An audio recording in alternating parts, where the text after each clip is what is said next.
Halo, selamat datang kembali di video tutorial LaTeX dengan menggunakan Overleaf. Nah, di video kali ini kita akan belajar bagaimana kita memanage satu project yang besar ya, seperti misalnya nulis skripsi, tugas akhir, dan sebagainya. Intinya, bagaimana kita bisa memanage file-file kita dan juga dokumen kita dengan lebih mudah kalau kita sedang membuat satu project atau satu tulisan yang ukurannya cukup besar ya.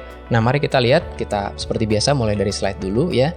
Jadi ketika kita hendak mengerjakan dokumen yang berukuran besar, skripsi, tugas akhir, maka lebih praktis kalau kita menggunakan beberapa file yang terstruktur. Jadi di sini kita pisahin nih, mana bab 1, bab 2, bab 3 pada file yang berbeda. Karena bayangkan kalau kita membuat satu file teks dalam ukuran yang besar dan semuanya taruh di situ semua, akan sulit buat kita untuk melakukan proses debugging ya, atau kita ingin lihat nih bagaimana atau bagian mana yang memberikan pesan error ya.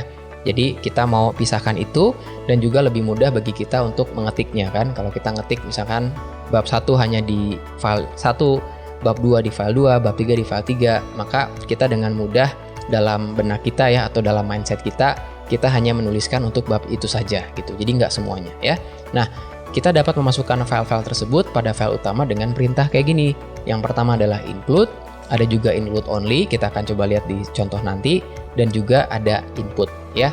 Nah, apa bedanya? Jadi kalau include itu adalah memasukkan dokumen pada halaman yang baru. Jadi halamannya baru nih, ada page break ya. Sementara untuk include only itu dituliskan di preamble. Nah, include only itu adalah mana aja file yang ingin kita taruh di file utama kita ya. Jadi sekali lagi nih, ada file utama, ada file tambahan. File tambahan itu biasanya adalah bab atau bagian-bagian tertentu yang ingin kita pisahkan dengan file yang utama ya. Sementara input, dia memasukkan dokumen di halaman yang sama ya. Nah, sekarang kita lihat untuk contohnya nih ya. Jadi seperti biasa kita mulai dengan template yang dasar seperti ini. Nah, kalau saya ingin membuat bab introduction di file yang terpisah ya. Jadi di sini saya tinggal ketikkan new file, kemudian saya tuliskan intro.text misalkan ya. Lalu saya akan ada di dokumen yang kosong seperti ini. Lalu saya tuliskan saja misalkan section, ini adalah introduction ya. Introduction. Oke, lalu saya tulis ya, ini adalah bagian pendahuluan. Misal ya. Lalu boleh saya tuliskan lagi misalkan ini adalah methods ya. Kemudian saya ketikkan lagi di bagian methods ini, saya tinggal double klik di window atau di bagian yang ada di sebelah kiri ini. Lalu saya tuliskan lagi section ya, yaitu metode ya, misalkan metode. Ini adalah bab tentang metode ya, atau section atau bagian, terserah ya. Oke, ya kita tambahkan satu lagi ya. Misalkan conclusion. Saya kasih conclude saja .text ya. Conclusion di sini misalkan ini adalah kesimpulan ya. Ini adalah bagian kesimpulan. Oke ya. Nah, kalau kita compile ya kita dapatkan file yang ada di main ini ya. Cuman kan kita belum include ya, kita belum masukkan introduction, kita belum masukkan methods dan sebagainya gitu ya. Oke, saya akan contohkan dulu untuk yang include ya. Nah, untuk yang include ya, kalau saya berikan di sini include ya. Saya masukkan yang intro. Nah, di sini udah ada suggestion ya, betapa canggihnya nih Overleaf ya.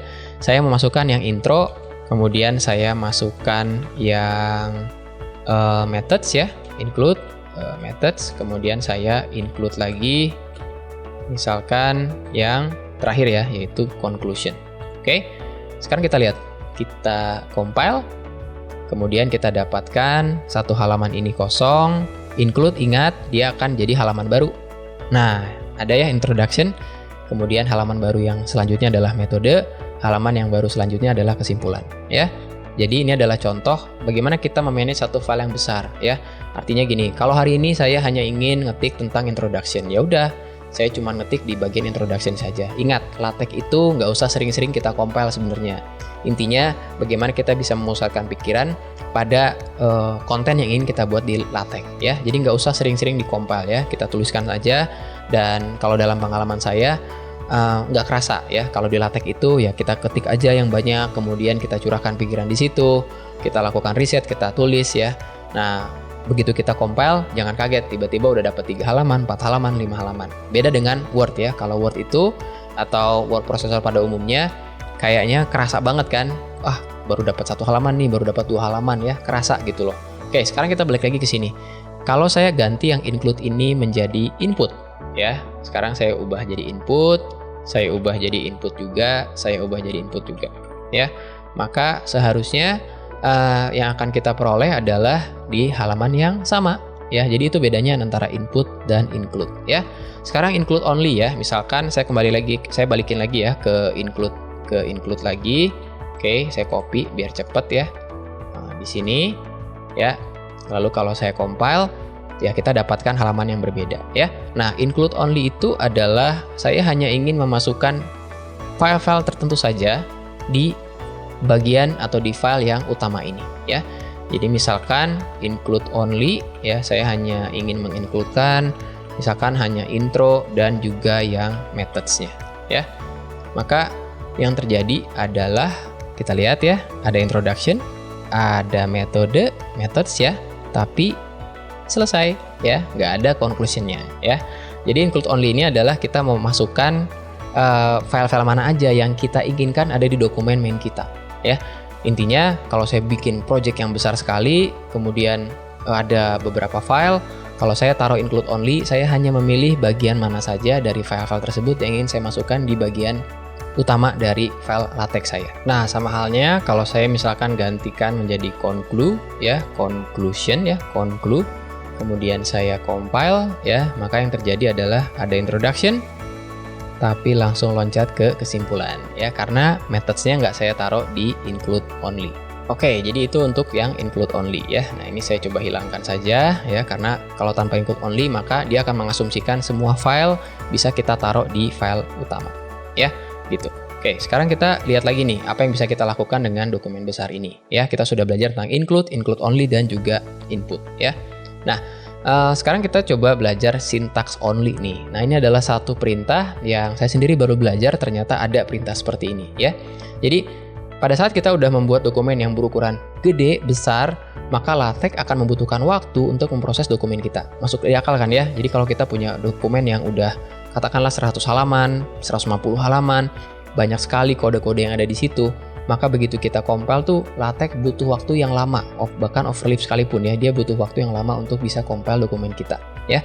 Nah, apalagi tidak di overleaf, misalkan kalau kita atau kalian install LaTeX yang IDE-nya di komputer kalian, maka dia akan menghabiskan memori yang cukup banyak, tergantung dari dokumen yang kalian buat ya, ukuran dokumennya ya. Nah, gimana caranya untuk meminimalkan waktu proses? Nah, untuk meminimalkan waktu proses ini, kita bisa hanya melakukan checking pada sintaksnya saja. Karena yang penting kan biasanya kita mendapatkan error pada sintaksnya ya, atau perintah LaTeX-nya nih, tanpa melakukan proses pada teks yang lain. Nah, untuk melakukan hal ini, kita cukup mencantumkan perintah use package synth only, kemudian kita tuliskan syntax only. Untuk proses ini tidak akan ada PDF yang tercetak. Oke, sekarang kita akan coba lihat di LaTeX-nya ya. Nah, kalau kita tuliskan di sini, saya udah copy ya supaya nggak salah sintaksnya. Jadi use package synth only ya. Lalu saya akan berikan perintah syntax only ya. Jadi hanya syntax only ya. Nah, apa yang terjadi pada saat kita compile ya? Nah, pada saat kita compile ya, ada warning di sini ya bahwa no PDF ya. Jadi this compile didn't produce a PDF ya. Kenapa? Ya karena nggak ada outputnya nih ya. Tapi kita hanya ingin mengecek sintaksnya doang ya. Nah, ini berguna kalau misalkan kita accidentally atau karena ada kesalahan kita buat satu kesalahan sintaks ya. Misalkan kita tuliskan di sini ya, metode ya, saya tuliskan di metode ya. Metode yang kami gunakan adalah metode A. Lalu saya salah nih ya, saya lupa berikan backslash pada tanda ampersand ini ya, dan B. Apa yang terjadi pada saat kita compile? Nah, pada saat kita compile muncul kan ya, ada pesan error nih, tapi pesan errornya hanya untuk sintaksnya saja ya. Untuk teksnya itu nggak keluar ya. Jadi kalau kita ingin melakukan debugging atau kita ingin melihat ada error yang ada error yang ada di dokumen kita dengan cepat, maka kita gunakan syntax only ini ya. sangat useful kalau kita ingin menghemat waktu ya. Jadi ketahuan di sini ada misplace alignment tab karakter dari ampersandnya ya. Nah, lalu ya udah, karena saya tahu itu salah, lalu saya kasih saja backslash ya. Kita compile lagi, maka tidak ada error ya, kecuali no PDF-nya aja nih di atas ya. Kalau kita udah yakin, oke, semua sintaksnya udah fine, saya tinggal mau ngeprint aja ya, saya tinggal exclude saja syntax only-nya, use package-nya biarkan saja karena ya nggak ngaruh terlalu banyak dalam dokumen kita ya. Maka kita akan peroleh dokumen yang PDF-nya nih ya. Nah, itu yang cukup menarik ya tentang syntax only ini ya, menghemat banyak waktu ya. Oke, sekarang kita lanjutkan kembali untuk yang selanjutnya nih ya. Nah, selanjutnya adalah new comment. Nah ini bagus banget nih ya, di mana perintah ini jadi gini. Kalau seringkali dalam membuat dokumen dengan ukuran besar, itu kan kita harus menulis kalimat yang sama berulang-ulang, ya nggak sih? Karena kan kalau kita nulis pada suatu topik, maka topik itu akan muncul terus kan ya, atau kata-katanya atau formulanya gitu. Nah, kita dapat menyingkat penulisan kalimat tersebut dengan menggunakan perintah new comment, nama perintah baru, kemudian yang dilakukan oleh perintah tersebut ya. Jadi cukup sederhana dan ini bisa menghemat banyak waktu pada saat kita ingin ngetik hal yang sama berulang-ulang pada dokumen kita ya. Seperti biasa, saya akan berikan contohnya ya.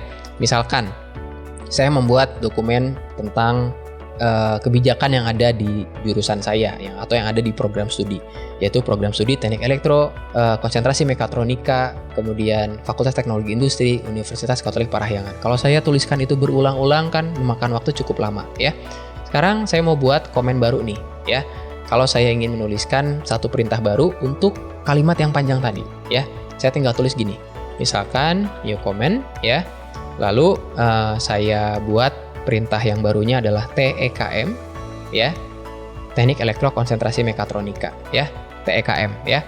Lalu saya tuliskan untuk yang dilakukan oleh perintah backslash TEKM itu ya. Jadi saya tuliskan Teknik Mekatronika, Teknik Elektro ya, nama official kami ya, Teknik Elektro Konsentrasi Mekatronika, panjang ya, Fakultas Teknologi Industri Universitas Katolik Parahyangan ya, Katolik Parahyangan.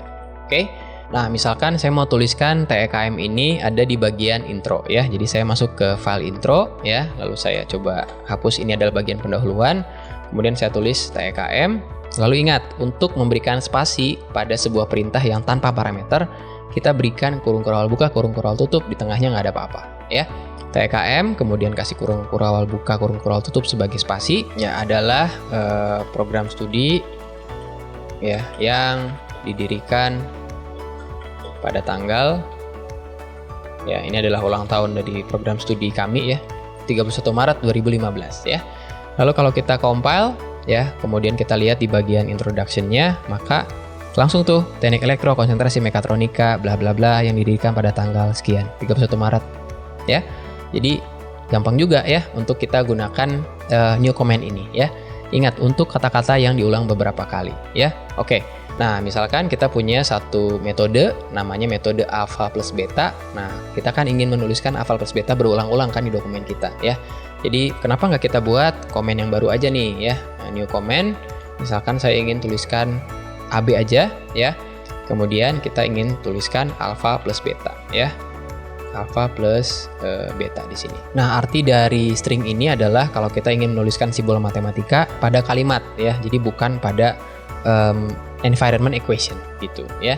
Jadi saya tuliskan string, di antara string ini adalah alpha plus beta ya. Nah, saya akan coba tuliskan new comment ini di bagian methods ya. Nah, saya akan tuliskan ini adalah bab tentang metode AB misalkan ya. Lalu saya kasih titik ya. Saya compile. Nah, pada saat saya compile, coba kita lihat di bagian methods, muncul tuh ya, ini adalah bab tentang metode alpha plus beta. Nah, ini adalah alternatif nih kalau kita ingin menuliskan alpha plus beta dengan cepat ya, daripada kalau saya ingin nulis alpha plus beta ya ini manual ya, alpha tanpa new comment ya. Ya memang waktu untuk menuliskan ini nggak lama sih, tapi lumayan loh kalau kita tuliskan alpha plus beta beberapa kali, mungkin puluhan bahkan mungkin ratusan kali dalam dokumen kita ya, maka kita gunakan new comment. Nah, jadi itu bagaimana kita bisa menghandle project besar dalam tulisan kita, entah itu membuat skripsi atau tugas akhir atau tesis atau disertasi sekalipun ya. Yang pertama kita pisahkan file kita, kemudian kita masukkan dalam file utama kita dengan menggunakan include dan input. Yang kedua, kita bisa mempersingkat waktu kompilasi kita, waktu compile kita dengan menggunakan syntax only. Jadi teks kita itu tidak akan diproses ya, LaTeX hanya akan memproses bagian sintaks dari LaTeX-nya saja gitu, supaya kita bisa tahu, kita bisa deteksi ada error di bagian mana untuk perintah LaTeX-nya ya. Kemudian yang ketiga, bagaimana kita bisa menggunakan new comment untuk kata-kata atau formula yang sering kita gunakan dalam dokumen kita. Oke, sampai di sini video untuk kali ini, sampai jumpa di video selanjutnya.